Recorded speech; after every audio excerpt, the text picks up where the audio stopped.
takes away some of that lane priority that we know of so much coming in from a Harith. Can't wait to see this game 2 kicking off. I mean, for the Bane, so one change that this patch did bring upon for one of the talents, aside from adding 2 new talents, is also Impure Rage, right? Now it no longer deals flat damage that scales with level, it deals max HP damage, a constant 4% max HP damage, if I'm not mistaken, which means the value just goes up. It scales way better into late game because max HP is always great. Some pressure onto Alien also. Doesn't like Alien's HP is going all the way down. Diablo flickers in forward. And we have JPL coming in with a quick little help. That's Alien going down that early. That is a straight up disaster. Absolute disaster. That should not happen with a Yuzong. Usually Yuzong is the one that forces you away, but this Yuzong got first blooded, right? He had petrified. There's no way of running away. Yeah, I mean, Diablo just absolutely cycled him. This mind game's too strong. Wow. And okay, so we know that there's a winning lane in the top lane for now, right? In the end, even if Yuzong goes down, he can still come back into the game pretty early, pretty fast, and he will be able to catch up in terms of gold and EXP in just matters of time, because Yuzong just doing Yuzong things, right? But NIP Flash, we are looking for that information, and you see, take a look at the minimap. Cho is constantly just mirroring where the opponent's roamer is going. He's constantly just giving information to the rest of his team so that whenever NIP Flash goes for the gank, they know if whether the Grok is gonna be there or not. Yeah, and JPL is doing a very good job just, you know, as we call it, manning Apex 47, like making sure that wherever this Grok goes, basically, right, just playing tag, the man-to-man defense from NIP Flash, and also tracking what Tianzi is gonna be. Ideally, you want to force him to use the Retribution to secure a turtle for your team. We see JPL. He's gonna hit his ultimate soon and making sure that he delays this as much as he can. Not sure if whether he will be able to do much in the bottom lane, but for now, top lane though, Kurtisi did manage to use the feathered airstrike, did manage to do a chunk of damage away from Alien, but no, quick little Terrify, ensure that he will not be able to do much, and it's Rosa with the feathered airstrike stolen away from Kurtisi. They managed to bring Hades down into the ground, facing flat. With a 1:1 scoreline right now, the turtle is currently available for Fireflux to take. Incredible save by Rosa, and the Stolen Feather Airstrike combined with the wild charge from Apex 47 as he hit 4 on time to take out Hades. So Turtle still open up, but the flicker from Rosa actually gets him out in a flash. That could have been deadly. Now I'm just really looking out for the battery between Cho and someone else. I'm not too sure if whether NIP Flash have that potential to really burst that one person down in the early game, even if JPL has managed to isolate this one player. So that is probably my only concern for NIP Flash. No battery, no bueno. And I mean, this is a way better start for Fireflux, right? Stolen Feather Airstrike used just to clear the wave. So NIP Flash, they definitely are not gonna have the snowball that they, you know, kind of experienced in game 1, and Apex 47 forcing Vanish to go for an even bigger rotation, which means the plating on this bottom side is gonna go over the Sunshine. I mean, Vanish is already put behind in terms of experience as well. So I mean, you can see that this Bane into Harry matchup not really the best. Vanish holding his ground pretty well in games so far. Yeah, when it comes down to theory, I thought that with the sustainability from skill 2, he should be able to kind of stay in lane for an extended period of time while still being able to poke the Harith as much as possible while still clearing out the wave a tad a little bit. But it doesn't seem like he's able to get close to the waves enough to really do anything anything good to the Harith. Hades shows up, right? They find Apex 47. That's the wild charge used. And the flicker. Wait, that's not a flicker from Diablo though. Oh, okay. Oh, wait, a flicker from Apex. Okay, my bad. Flicker from Apex. So at least they did manage to take that flicker away from Fireflux. So they are pretty much in a pretty good stance for the next turtle fight, which is coming up in about 35 seconds. While NIP Flash is posing themselves down to the bottom lane with putting JPL. I believe that he already used his Way of the Dragon, but immediately after that, Sunshine popped off with a Purify to ensure that he's not going to be caught out that easily. And no watch out for Apex 47, unfortunately. Did get the Purify out of Sunshine with the Way of the Dragon. That's And what NFP Flash wants to look for, right? Some crucial resources for fireflux Esports, making sure that they are always lacking something. For TNZ, amping out the tempo. Immediately just jumping in to try to steal away the purple buff, but the Tempest of Blades just lands on top of Hades, brings him down almost immediately. And NIP Flash losing control of their jungle. Katizi forced to go for a flicker to get himself away from the hands of Alien. Even Vanny's getting finished off down bot as Rosa and Sunshine work together to take him out. All things considered, Diablo did get the top tier 1, so NIP Flash, they might have given up a couple of kills and eventually the second turtle, but they're not too far behind, I suppose. Fireflux, you can see that, you know, when you have multiple win conditions, when you have heroes that don't necessarily have to be together, they are self-sufficient, this is what you can achieve. It's a more comfortable early game. An easier game to play, I would say, if you have side laners that just naturally win in the lane. And you just have to execute your game plan as per your trading. So Fireflux definitely do have the luxury of doing that. In the meantime, JPL tries to go for an engage onto Rosa, but unfortunately wasn't able to do quite much, as Katizi, being the anchor of the team, popping out with the feathered airstrike, essentially saves the rest of his team, allowing them to run back to the first tier defense turret. Apex 47 even cancelling the recall of JPL. You see Fireflux Esports are definitely slowly but surely getting the lead. They're turning their attention to the top side, so that tier 1 is 100% going to fall. And if you Flash, they need a lot more time for Vanix and Hades to skill up. And Fireflux are trying to kind of shrink at that time frame. Don't want to let NIP Flash have a way better game for Fireflux Esports. They definitely have a better grasp of the game now, especially since TNZ is able to farm pretty effectively. In the meantime, Rosa down the bottom lane finds himself taken down, and the rest of NIP Flash seems like they really want the blood of Apex 47.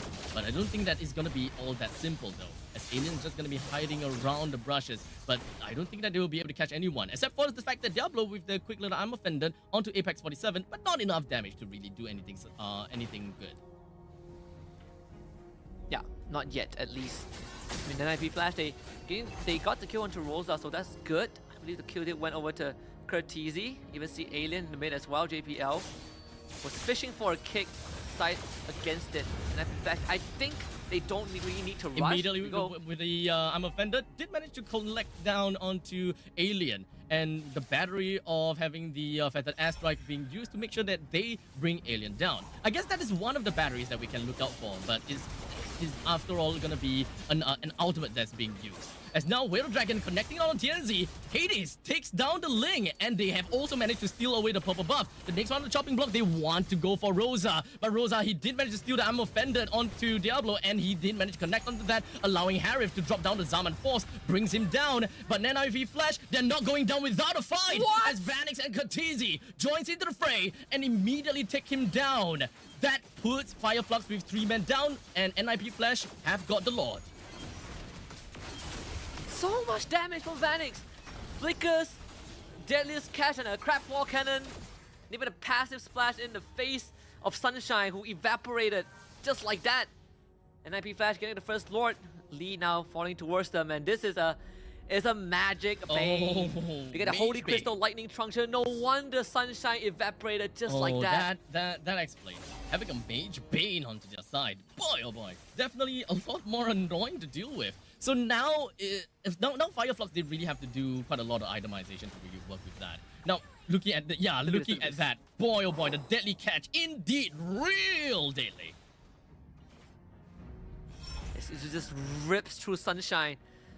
I don't think Fireflux can hold on to this tier 1 anymore, not with the Lord on top. JPL is going to conceal to look for some angle. In fact, he postures himself in that pixel bush, just so if Fireflux shows up to defend, they can get even more picks. NIP Flash setting themselves up for success. But it may be a little bit too early for us to say that, as I'm pretty sure that Fireflux, they are posturing themselves for something. But Vanix gets a kill down on the Alien with the big help coming in from the side of JPL to really go for the catch. Unfortunately, Hades is just going to be suffering a fate similar to Alien. But Sunshine takes a kill down on the Vanix. JPL focuses himself onto Sunshine. Oh! JPL!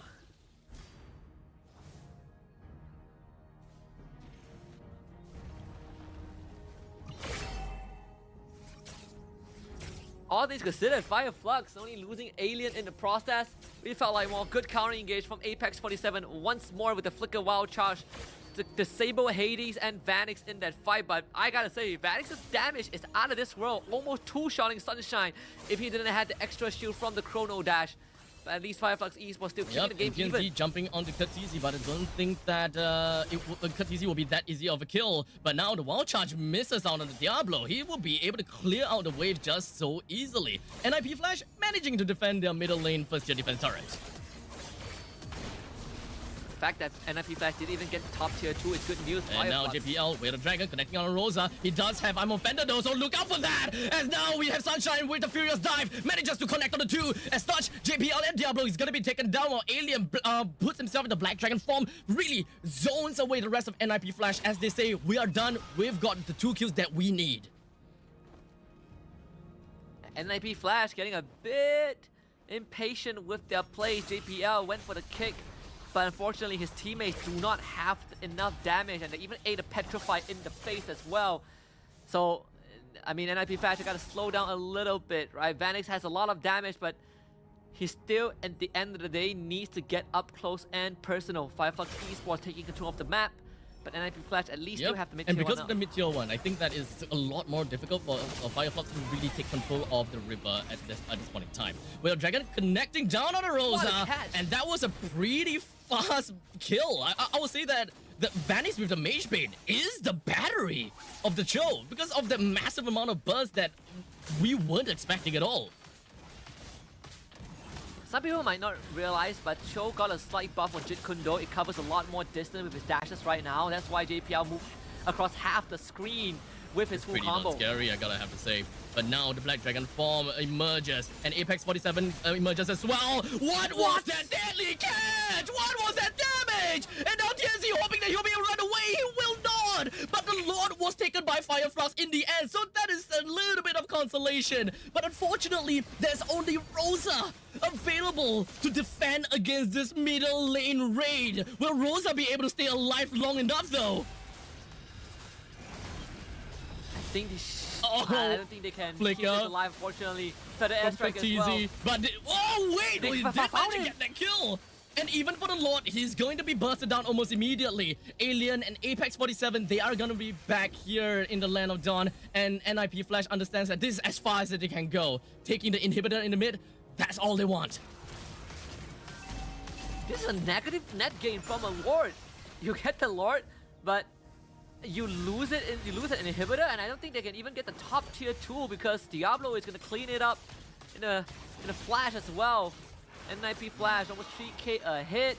Definitely not the big lead just in like game 1. In fact, top tier 2 eventually did go down as Diablo didn't have enough damage to clear it out. Oh but Vanix, my goodness, he is online, this man. What items? My goodness. We don't see Mage Bane all that much. So honestly, having to see him on the stage right now and the massive amount of damage that he's able to deal to the rest of the members of Fireflux, that's definitely very scary to see.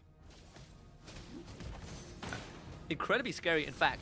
NIP Flash getting a bit of control of the game already, and the fact that mid inhib is down is a big deal for Fireflux Esports. Because now the side lanes are going to be a lot more threatened. Top tier 2 goes down. The conceal from Fireflux not bearing any fruits. Rosa just got the blood wings, but NIP Flash is setting up for an ambush. I'm thinking about one of the new item change, Stealing Time. Would that actually make any sense for Vanix to pick up? Because we know that Daily Catch is pretty darn scary after all. But for now, Katizi with the feathered airstrike did manage to get a kill down onto Rosa. That is one of the main core players from the side of Fireflux Esports that's taken down. The second core player, TNZ, is also down. But it is not all sunshine and rainbows for NIP Flash, and it is a 2-for-2 trade after all.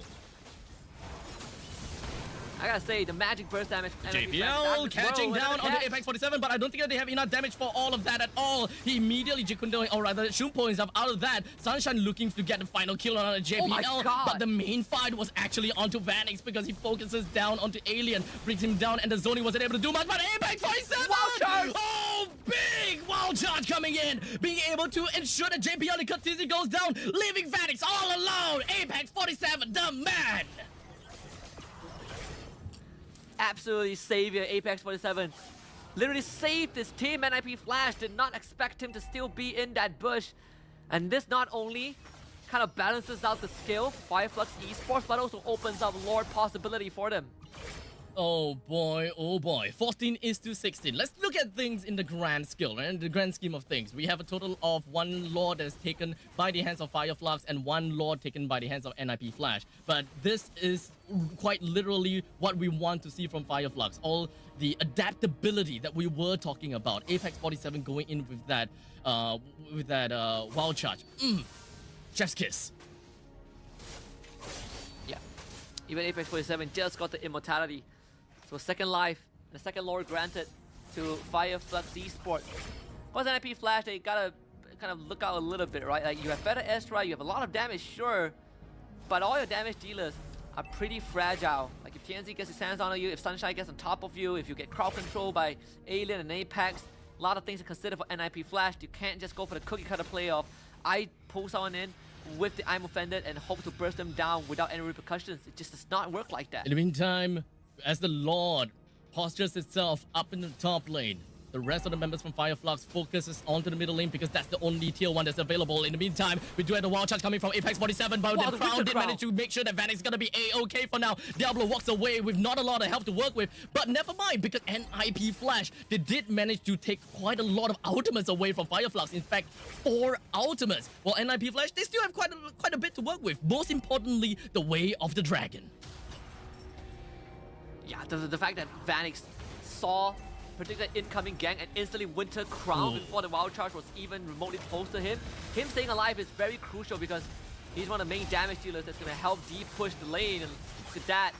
Oh, Lord JPL flickers out, but TNZ, he did manage to ensure that JPL is taken down for now, as now we're just going to be looking at Alien just going to be connecting down onto the rest. Diablo and Vanix is just going to go back for a tad little bit. They did manage to bring Apex 47 down. Sunshine, before backing off completely, he manages to take away the inhibitor turret in the top lane, but Katizi with a feathered airstrike flickers on forward to do additional damage over to the side of Harif, but now the Winter Crown connects down onto Sunshine, but unfortunately it will only keep himself alive for a tad bit longer, but he still goes down in the end. What a call from NIP Flash. Katizi committing his flicker just to cover more ground with the feather airstrike, telling his team that, guys, we can go, we can beat them. Takes out Sunshine and Alien in the process as they did not have the battle spells or did not have the resources left. So NIP Flash clapping back, both teams losing an inhibitor. I don't think NIP Flash can end the game, but they can definitely do some serious damage. At least try indeed. Tempest of Blaze is going to be used. We do have the deadly catch that unfortunately did not manage to connect on anyone. They're just going to be focusing down, but unfortunately that is going to be the wall charge that's going to be connecting on the main front lines. As such, Hades is going to be taken down, terrified on the Diablo as well as Vanix. But now the Winter Crown just going to be used from the Sun Diablo, only leaving him alive for a tad little bit longer. Katizi hoping that he'll be able to stay alive. He pops in himself his own Winter Crown, but that pulled Alien backwards just so that both Vanix as well as JPL will stay alive a little bit longer. It's time for Fireflux to clap back. Critical mistake from NIP Flash. I'm not really sure what the calls were, but that definitely was not an endgame angle. Not with Rosa around, the terrified crowd control. Oh, so important to stop NIP Flash from dealing more damage. They try to kind of blitzkrieg the crystal, but end up giving up their life, and even worse, might end up giving up this Lord as well. It's unfortunate for sure. The greediness from NIP Flash thinking that they can really end the core like that. Didn't really quite... I'm pretty sure that they expected Apex 47 with that wild charge, but probably not exactly that well prepared for it. As such, losing so much out of all of that, this is definitely a really tough pill for NIP Flash to swallow, as the Lord, the 18-minute Lord, will now be granted over to Fireflux to fight for their cause. Yeah, the third Lord of the game for Fireflux. So far, all the Lords were uncontested. NIP Flash, they know that they had to give it away and just play from behind. And this is the opportunity for Fireflux to potentially crack open the entire base of NIP Flash or even look for an endgame angle. JPL needs to catch up his life. We're just waiting for that perfect opportunity. But even if JPL did manage to go for the catch, the question is always if whether Vanix will be able to burst that one person down, or if Katizi will specially use his feathered airstrike just for that one-man catch. But looks like the answer is to use the feathered airstrike to wave clear in the middle lane as they prepare themselves for the Lord to push up in the top lane and the Mega Creeps down at the bottom. This is definitely a lot tougher for them to even recover from. staggered wave as well. So NIP Oh, Flash. well, gets well, into that's bottom, from Diablo. They engaged. did manage to connect down to the two-person, but they didn't really want to go all in for that. NIP Flash playing things a little bit slowly to ensure that they bring down the Lord nice and just pretty much just going out for that. In the meantime, Katizi is just going to be popping out with the Feather Airstrike while Alien pops off with the Black Dragon form. Pop boops away that ultimate from the side of Katizi, but unfortunately out of all of that, Fireflux did lose TNZ and NIP Flash is just going to be running it down onto Alien as now JPL manages to land the way of the dragon right on top of him. I don't think that they will be able to connect anymore from this point onwards. So NIP Flash, they're just going to be running in middle lane without Alien and TNZ. This might be the chance that they are looking out for. That could be the second win. Can Rosa do it again? Just stole the I'm It offended. needs to be a big catch. It needs to be big, but now the deadly catch is just going to be tossed right out. Rosa did manage to connect on quite a lot, but Hades, he focuses on the core. NIP Flash clinches a 2-0 victory away from Fireflux Esports, the dream team.